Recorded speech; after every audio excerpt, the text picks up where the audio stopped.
দ্বিতীয় থিছালনিকিয়া 1 অধ্যায়। পৌল, চিল আৰু তিমথিয় আমাৰ পিতৃ ঈশ্বৰ আৰু প্ৰভু যীশু খ্ৰীষ্টত থকা থিছালনিকিয়াসকলৰ মণ্ডলীৰ সমীপলৈ পিতৃ ঈশ্বৰ আৰু প্ৰভু যীশু খ্ৰীষ্টৰ অনুগ্ৰহ আৰু শান্তি আপোনালোকৰ সহৱৰ্তী হওক। ভাইসকল, আপোনালোকৰ কাৰণে আমি সদায় ঈশ্বৰক ধন্যবাদ দিওঁ। আমি এনেদৰে ধন্যবাদ কৰা উচিত, কাৰণ আপোনালোকৰ বিশ্বাস অতিশয়ৰূপে বৃদ্ধি পাইছে আৰু আপোনালোক সকলোৰে প্ৰেমত পৰস্পৰৰ প্ৰতি উপচি পৰিছে। আপোনালোকে যিসকলৰ পৰা তাৰণা আৰু ক্লেশ শোষণ কৰি আছে, সেইসকলৰ মাজতো আপোনালোকে যে বিশ্বাস আৰু সহনশীলতাত স্থিৰে আছে, তাৰ কাৰণে আমি ঈশ্বৰৰ বিভিন্ন মণ্ডলীত আপোনালোকৰ বিষয়ে কৈ গৌৰৱ বোধ কৰোঁ। ঈশ্বৰৰ বিশ্বাসৰ বিষয়ে পৌলৰ শিক্ষা। এইবোৰ বিষয় ঈশ্বৰৰ ন্যায় সুদবিচাৰৰ এক স্পষ্ট লক্ষণ, যাৰ ফলত ঈশ্বৰৰ যি ৰাজ্যৰ কাৰণে আপোনালোকে দুখ ভোগ কৰিছে, সেই ৰাজ্যৰ যোগ্য পাত্ৰৰূপে আপোনালোক গণিত হ'ব। ঈশ্বৰৰ দৃষ্টিত ন্যায় বিচাৰ এই যিসকলে আপোনালোকক ক্লেশ দিয়ে, তেওঁ সেইসকলক ক্লেশ দিব, আৰু আপোনালোক যিসকলে এতিয়া ক্লেশ পাইছে, আপোনালোকক আমাৰ লগত ঈশ্বৰে বিশ্ৰাম দিব। যেতিয়া প্ৰভু যীশুৱে তেওঁৰ পৰাক্ৰমশালী দূতসকলৰ সৈতে জ্বলন্ত অগ্নিৰে স্বৰ্গৰ পৰা নামি আহি প্ৰকাশিত হ'ব, তেতিয়া এইবোৰ ঘটিব। যিসকলে ঈশ্বৰক নাজানে আৰু আমাৰ প্ৰভু যীশুৰ শুভবাৰ্তা পালন নকৰে, সেই লোকসকলক তেওঁ দণ্ড দিব। তেওঁলোক প্ৰভুৰ লগত থকাৰ পৰা আঁতৰ হৈ আৰু তেওঁৰ পৰাক্ৰমৰ প্ৰতাপৰ পৰা দূৰত থাকি দণ্ডৰ সৈতে অনন্ত বিনাশ ভোগ কৰিব। সেইদিনা যীশু যেতিয়া নিজৰ পবিত্ৰ লোকসকলৰ দ্বাৰা মহিমান্বিত হ'বলৈ আহিব, তেতিয়া বিশ্বাস কৰা সকলোৱে আচৰিত হ'ব। আপোনালোকো সেই বিশ্বাসীসকলৰ মাজত আছে, কাৰণ আপোনালোকে আমাৰ সাক্ষ্য বিশ্বাস কৰিলে। এইকাৰণে আমিও আপোনালোকৰ বাবে সদায় প্ৰাৰ্থনা কৰি থাকোঁ, যাতে আমাৰ ঈশ্বৰে আপোনালোকক তেওঁৰ আমন্ত্ৰণৰ যোগ্য পাত্ৰ বুলি গণ্য কৰিব, যাতে তেওঁৰ শক্তিত আপোনালোকে যে মংগল ভাৱেৰে সকলো ভাল কাম কৰাৰ ইচ্ছা আৰু বিশ্বাসৰ প্ৰতিটো কাৰ্য যেন সম্পূৰ্ণ কৰে, তাতে যেন আমাৰ ঈশ্বৰ আৰু প্ৰভু যীশু খ্ৰীষ্টৰ অনুগ্ৰহ অনুসাৰে আমাৰ প্ৰভু যীশুৰ নাম আপোনালোকৰ দ্বাৰাই মহিমান্বিত হয় আৰু আপোনালোকো তেওঁত মহিমান্বিত হওক। দ্বিতীয় থিছালনিকিয়া 2 অধ্যায়। যীশুৰ পুনৰ আগমন। হে ভাইসকল, এতিয়া আমি আপোনালোকক অনুৰোধ কৰোঁ যে আমাৰ প্ৰভু যীশু খ্ৰীষ্টৰ আগমন আৰু তেওঁৰ ওচৰত আমি গোট খোৱাৰ বিষয়ে আপোনালোকে জানি লওক। আমি আপোনালোকক কওঁ, প্ৰভুৰ দিন ইতিমধ্যে আহিল। এইবুলি আপোনালোকৰ মন সহজতে অস্থিৰ নহওক, নাইবা ব্যাকুল নহওক, কিয়নো কোনোৱে হয়তো আত্মাৰ দ্বাৰাই বা অন্য কাৰোবাৰ কথাৰ দ্বাৰাই অথবা আমি লিখা কোনো চিঠিৰ দ্বাৰাই এইবুলি ক'ব পাৰে, আপোনালোকক কোনোৰূপে কাকো ভুলাবলৈ নিদিব, কিয়নো সেইদিন অহাৰ আগেই ঈশ্বৰৰ বিৰুদ্ধে ধৰ্ম পৰিত্যাগ কৰা দেখা যাব, আৰু সেই অবাধ্যতাৰ পুৰুষ যি বিনাশ হ'বলগীয়া পুত্ৰ, সি প্ৰকাশিত হ'ব। ঈশ্বৰ নামেৰে খ্যাত আৰু উপাসনাৰ যোগ্য যি সকলো আছে, এই সকলোৰে বিৰুদ্ধে থিয় হৈ সেই অবাধ্যতাৰ পুৰুষে নিজকে ওখত প্ৰতিষ্ঠিত কৰিব। এনেকি ঈশ্বৰৰ মন্দিৰত বহি নিজকে নিজে ঈশ্বৰ বুলি ঘোষণা কৰিব। এইবোৰ যে ঘটিব, সেই কথা মই আপোনালোকৰ লগত থাকোঁতেই আপোনালোকক কৈছিল। এই বিষয়ে আপোনালোকৰ মনত নপৰেনে?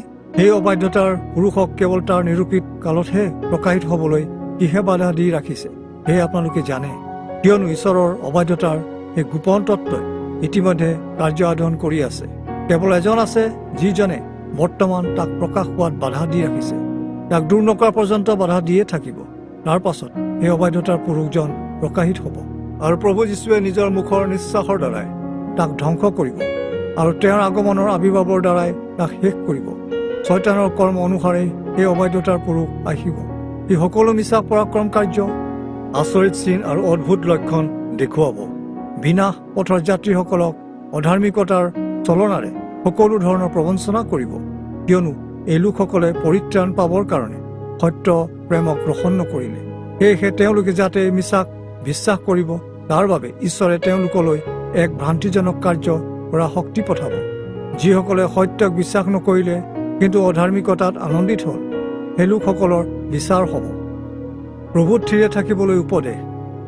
প্ৰভুৰ প্ৰিয় ভাইসকল, আপোনালোকৰ কাৰণে ঈশ্বৰক সকলো সময়তে ধন্যবাদ দিয়া আমাৰ কৰ্তব্য, কিয়নো আপোনালোকৰ আত্মাৰ শুদ্ধিকৰণ কাৰ্যৰে পবিত্ৰতালৈ আনিলে আৰু সত্যক বিশ্বাস কৰাৰ মাধ্যমেৰে পৰিত্ৰাণ পাবৰ কাৰণে ঈশ্বৰে আদিৰ পৰা আপোনালোকৰ প্ৰথম ফলৰূপে মনোনীত কৰিলে। আমাৰ শুভবাৰ্তাৰ দ্বাৰাই পৰিত্ৰাণ পাবলৈ তেওঁ আপোনালোকক আমন্ত্ৰণ কৰিলে, যাতে আপোনালোকে আমাৰ প্ৰভু যীশু খ্ৰীষ্টৰ মহিমাৰ ভাগী হয়। এই হেতুকে সেই ভাইসকল থিৰে থাকক। পত্ৰৰ দ্বাৰা বা কথাৰ দ্বাৰাই যি শিক্ষা আমি আপোনালোকক দিলোঁ সেই সকলোকে ধৰি ৰাখক। এতিয়া আমাৰ প্ৰভু যীশু খ্ৰীষ্টে নিজে আৰু যিজনে আমাক প্ৰেম কৰি আমাক অনন্ত সান্তনা আৰু ভৱিষ্যতৰ উত্তম আশা অনুগ্ৰহেৰে দিলে, আমাৰ সেই পিতৃ ঈশ্বৰে আপোনালোকৰ হৃদয়ক সান্তনা দিয়ক আৰু সকলো সৎকৰ্ম আৰু সৎবাক্যত আপোনালোকৰ মন সুস্থিৰ কৰক। 2 থেছালনিকিয়া 3 অধ্যায়। প্ৰাৰ্থনাৰ কাৰণে অনুৰোধ। শেহতে হে ভাইসকল, আমাৰ কাৰণে প্ৰাৰ্থনা কৰক যাতে আপোনালোকৰ মাজত প্ৰভুৰ বাক্য যেনেকৈ দ্ৰুত গতিত প্ৰসাৰিত হৈছিল তেনেকৈ বিস্তাৰিত আৰু গৌৰৱান্বিত হওক। প্ৰাৰ্থনা কৰক যেন দুৰাচাৰী আৰু দুষ্ট লোকৰ হাতৰ পৰা আমি ৰক্ষা পাওঁ, কিয়নো সকলো লোকৰ যে বিশ্বাস আছে এনে নহয়, কিন্তু প্ৰভু বিশ্বাসী, তেওঁৱে আপোনালোকক সুস্থিৰ কৰিব আৰু দুষ্ট শক্তি শয়তানৰ হাতৰ পৰা ৰক্ষা কৰিব। আপোনালোকৰ সম্বন্ধে প্ৰভুত আমাৰ দৃঢ় বিশ্বাস আছে যে আমি দিয়া সকলো আদেশ আপোনালোকে পালন কৰিছে আৰু আগলৈও কৰি থাকিব। প্ৰভুৱে আপোনালোকৰ হৃদয়ক ঈশ্বৰৰ প্ৰেম আৰু খ্ৰীষ্টীয় সহনশীলতাৰ পথত চলাওক। অনিয়মকৈ চলাৰ বিষয়ে উপদেশ।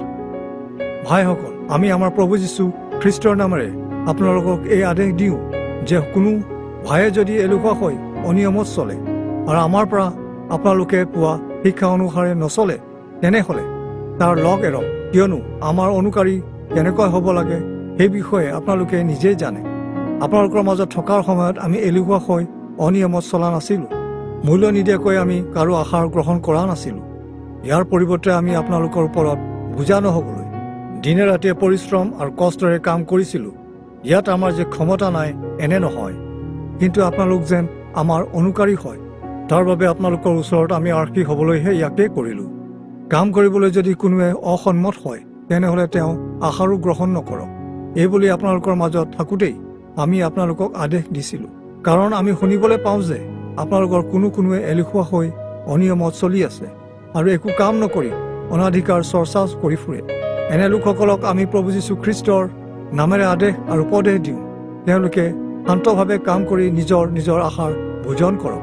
সেই ভাইসকল, সৎ কাম কৰিবলৈ যাওঁতে আপোনালোক কেতিয়াও নিৰুৎসাহ নহ'ব।